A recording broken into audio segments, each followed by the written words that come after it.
মায়ের দোয়া এমন দোয়া কখনো ফিরে না। গুলি মারলে গুলি মিস হয়, ড্রোন হামলা করলে মিস হয়, ব্যালিস্টিক ক্ষেপণাস্ত্র মারলে মিস হয়, অ্যাটম বোমা মারলে মিস হয়, মায়ের দোয়া মিস হয় নাকি? কথা কন, বিশ্বাস হয়? একটু সন্দেহ সন্দেহ লাগে? Any confusion, any doubt? লা শাক্কা ফি, কোনো সন্দেহ নাই, লা রাইবা ফি, চিল্লা এখন ঠিক কি না? মায়ের দোয়া এমন দোয়া, মায়ের দোয়াটাও কবুল, বদদোয়াটাও কবুল, ঠিক কি না? যদি এমন হতো শুধু দোয়াটা কবুল, তাহলে দোয়া না করুক সমস্যা নাই, কিন্তু বদদোয়া করলেও কবুল করে কে? বদদোয়া কবুল হয়ে গেলে সমস্যা আছে না নাই? এজন্য মা বাবার সাথে ভালো আচরণ করব। বাবা মার ছেলে মেয়েদের দৃষ্টান্ত তরমুজ আর ছুরির মতো। মা বাবা হলো ছুরি, ছেলে মেয়ে তরমুজ। তরমুজ নিচে রেখে উপর থেকে ছুরি মারলে তরমুজ কেটে যায়, আবার ছুরি নিচে রেখে উপর থেকে তরমুজ ফেললেও তরমুজ কেটে যায়। উভয় অবস্থায় তরমুজের ক্ষতি হয়, ছুরির কিছু হয়। কথা বুঝতে পেরেছেন? এই জন্য যত বড় আল্লাহর ওলি আপনি হন না, মা বাবা বদদোয়া দিলে কিন্তু লেগে যাবে, ঠিক কি না? বনি ইসরায়েলের একজন আবেদ ছিল, নাম জুরাইজ। নাম কি? বুখারীর বর্ণনা, প্রামাণ্য বর্ণনা আপনাদেরকে শোনাচ্ছি। জুরাইজ সে একজন অনেক বড় আল্লাহর ওলি। তাহাজ্জুদের নামাজ পড়তো রাতে। তাহাজ্জুদের নামাজ ছাড়া আল্লাহর ওলি হওয়া যায়? কথা বলেন। ওমিনাল লাইলি ফাতাহাজ্জাদ বিহি নাফিলাতাল লাকা আসা আন ইয়াবআসাকা রাব্বুকা মাকামাম মাহমুদা। তাহাজ্জুদের নামাজ যদি আপনি পড়েন, আপনার মর্যাদা বাড়িয়ে দিবে কে? আল্লাহ। এ আল্লাহর ওলি জুরাইজ থাকতেন পাহাড়ের উপর। পাহাড়ের উপরে তাহাজ্জুদের নামাজ পড়ছেন। ইন দা মিন টাইম ওনার মা ওনাকে ডেকেছে, ইয়া জুরাইজ আশরিবনি ময়া, পানি খাওয়া। জুরাইজ মনে মনে ভাবে, হায় হায়, নামাজের মধ্যে দাঁড়ালাম, এখনই মায়ের তৃষ্ণা লাগলো, কি করব? মায়ের ডাকে সাড়া দেব নাকি নামাজ চালিয়ে যাব? জুরাইজ মনে মনে ভাবে, কিছুক্ষণ পরে যে মাকে পানি খাওয়াবো, আগে নামাজটা পড়ি। কিছু সময় পর তার মা আবার ডাক দিল, ইয়া জুরাইজ। জুরাইজ আবার বিপদে পড়ে যায়, হায় হায়, কি করব? নামাজ পড়বো নাকি মারে পানি খাওয়াবো? আবার সিদ্ধান্ত নিল, না না, নামাজটা শেষ করে যাব। 3 বার ডাকার পরে জুরাইজ নামাজের কারণে মায়ের ডাকে সাড়া দেয় নাই। মায়ের মনের মধ্যে দুঃখ লেগেছে, মা তার মনে কষ্ট পেয়েছে। মুহূর্তের মধ্যে মা 2টা হাত তুলে আল্লাহর কাছে বদদোয়া দিয়েছে। কবুল করে নিয়েছে কে? আল্লাহ। ওই যে বলছি, মায়ের দোয়াও কবুল, বদদোয়াও। এটা কি মুফাসসিরে কোরআন নাকি হাফেজ না মাওলানা না আল্লাহর ওলি, ইট ডাজন্ট ম্যাটার, ওইটা কোনো বিষয় না। দোয়া করলেও কবুল, বদদোয়া তো কবুল, চিল্লা এখন ঠিক কি না?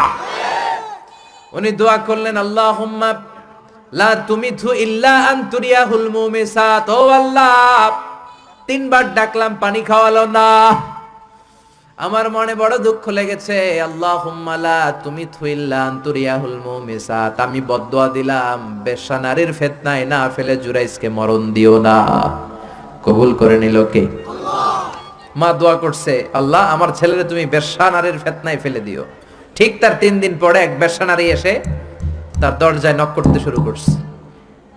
তাহাজ্জুদের নামাজের পর জুরাইজ দরজা খুলে দেখে এক বেশ্যা নারী। বেশ্যা নারী বলে, দেখো আমি কত সুন্দরী, অনন্যা, সুস্নিগ্ধা, প্রিয়ংবদা, সুহাসিনী, সুকেশিনী, সুভাসিনী, অসূর্যম পশা, কাক পক্ষীও টের পাবে না, কেউ জানবে না তুমি আমার সাথে অপকর্ম করো। আল্লাহর ওলি জুরাইজ বলে, খবরদার, ওয়াল আয়াযু বিল্লাহ, আমি একজনকে ভয় পাই, তিনি কে? আল্লাহরে যারা ভয় পায় তাদের দ্বারা এই কাজ করা সম্ভব না, দূর হয়ে যা। আল্লাহর ওলি জুরাইজের সাথে সুবিধা করতে না পেরে বেশ্যা পাহাড় থেকে নেমে যায়। নেমে দেখে পাহাড়ের নিচে রাখাল শোয়া। রাখাল রে ঘুম থেকে উঠিয়ে বেশ্যা বলে, আমি কত সুন্দরী দেখো। রাখাল মনে মনে কয়, পাইছি তোরে। রাখাল আর বেশ্যা মিলে অপকর্ম করে জিনায় লিপ্ত হয়ে যায়। গভীর রাতে 2জন জিনা অপকর্ম করে, ব্যভিচার করে। আর ব্যভিচারের ফসল হিসেবে ওই বেশ্যা নারীর পেটের ভিতরে কিছুদিনের মধ্যেই সন্তান দিয়ে দেয় কে? দিন গড়িয়ে রাত আসে, মাস যে বছর আসে, 3 মাস যাওয়ার পর বেশ্যা নারীর পেটটারে উঁচা করে দিছে কে? এবার এলাকার লোকেরা ধরেছে, তুই তো বিয়ে করস নাই, পেটে বাচ্চা আসলো কেমনে? You didn't get married, from where did you get the baby? তোমার বিয়ে হয় নাই, তোমার হাজবেন্ড নাই, তোমার পেটে বাচ্চা আসলো কেমনে? বেশ্যা বলে বাচ্চার বাবা হচ্ছে ওই আল্লাহর ওলি জুরাইজ। জুরাইজ আমার সাথে অপকর্ম করেছে রাতের আধারে, কেউ দেখে নাই। সবাই মিলে জুরাইজ রে ধরো, এটা ভণ্ড। কথাটা হাসানা মিসা? কত পার্সেন্ট মিসা? সবাই কয় হায় হায়, এতদিন ভাবতাম আল্লাহর ওলি, এখন দেখি ভণ্ড। দিনের বেলা তুমি জুব্বা পরো, তোমার কাছে পানি পড়ার জন্য যাই, আর রাতের বেলা অপকর্ম। আজকে তোর ভণ্ডামি ছুটামো। উপর মে পাক সাফ, আন্দার মে খালাত মালাত। উপর দিয়া তুমি অনেক ভালো জুরাইজ, ভিতরে তোমার এত গোলমাল। উপর দিয়া ফিটফাট, ভিতর দিয়া সদরঘাট। আজকে তোর সদরঘাট বের করো। সবাই লাঠি ছোটা নিয়ে তার গির্জা ভাঙতে গিয়েছে।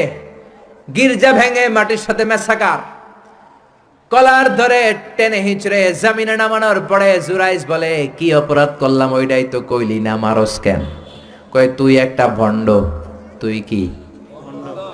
জুরাইজ বলে কি অপরাধ করেছি বলো? সবাই বলে তুমি আল্লাহর ওলি সেজে বসে আছো, জুব্বা পড়ে ভাব ধরেছো, রাতের আধারে অপকর্ম করেছো।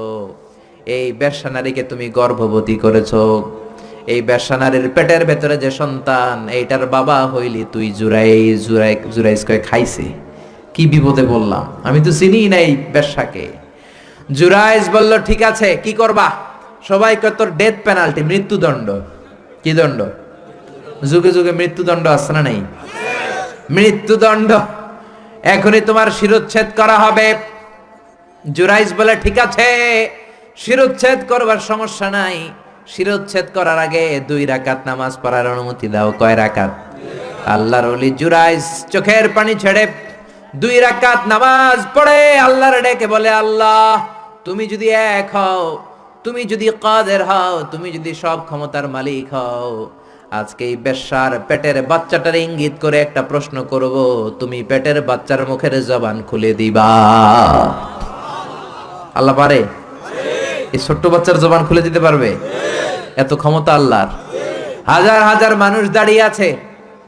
2 রাকাত নামাজের পর জুরাইজ বেশ্যারে ডেকে বলে, বেশ্যা এদিকে আয়, তোর পেটের বাচ্চার বাবাকে। কয় আননে। জুরাইজ কয় সর্বনাশ। এবার বলে আরো কাছে আয়। কাছে আসার পরে বেশ্যার পেটের দিকে ইঙ্গিত করে পেটের বাচ্চারে ডেকে বলে, কুলমান হুয়া আবুক, তোমার বাবাকে বলো। সবাই হাসে। সবাই কয় পেটের বাচ্চা, 3 মাসের বাচ্চা, এটা তো মানুষই হয় না, এটা এখন রক্ত মাংসে ছোট্ট একটা গোশতের টুকরো, এটা কথা বলবে কেমনে? জুরাইজ ডেকে বলল, পেটের বাচ্চা, তুমি যদি এক আল্লাহর আদেশে মায়ের পেটে এসে থাকো, তোমারে প্রশ্ন করব, তুমি উত্তর দাও। মান হুয়া আবুক, হু ইজ ইউর ফাদার? তোমার পিতাকে? হাজার হাজার মানুষকে তাজ্জব করে বেশ্যার পেটের ভেতর থেকে মানুষের মতো আওয়াজ আসতে শুরু করলো। পেটের ভেতর থেকে ছোট্ট বাচ্চা বলে, আনতাল আস্তাবি, আপনি আমার বাবা নন। ওই যে সিপাহি দাঁড়ায় আছে, আর রাই হুয়া আবি, ওই রাখাল হলো আমার বাবা। আল্লাহু আকবার। সবাই বলে, জুরাইজ তুমি তো ভণ্ড না, আসলে আল্লাহর ওলি, আমাদেরকে মাফ করে দাও, তোমার গির্জা আমরা স্বর্ণ দিয়ে বানায় দেব। জুরাইজ বলে, স্বর্ণ দিয়ে বানানোর দরকার নাই, মাটি দিয়ে বানায় দিলেই চলবে। ও মিয়া, এত বড় আল্লাহর ওলি, উনিও মায়ের বদদোয়া থেকে রেহাই পায় নাই। বুঝতে পেরেছেন? মায়ের বদদোয়ার কারণে অপদস্থ হওয়া লেগেছে। চিল্লায় বলেন ঠিক কি না? এজন্য কত বড় নেয়ামত যে আমাদের ঘরে আছে আমরা নিজেরা চিনি না। হাত দিয়া দিবেন, আগে আম্মারে দিবেন। বেতন পেলে আগে মায়ের হাতে দিবেন, বাবার হাতে দিবেন। আপনার জীবনটারে উজালা করে দিবে কে? কি রহমত, কি বরকত, কি নেয়ামত ঘরে রেখেছে আল্লাহ, আমরা চিনলাম না। ঠিক কি না?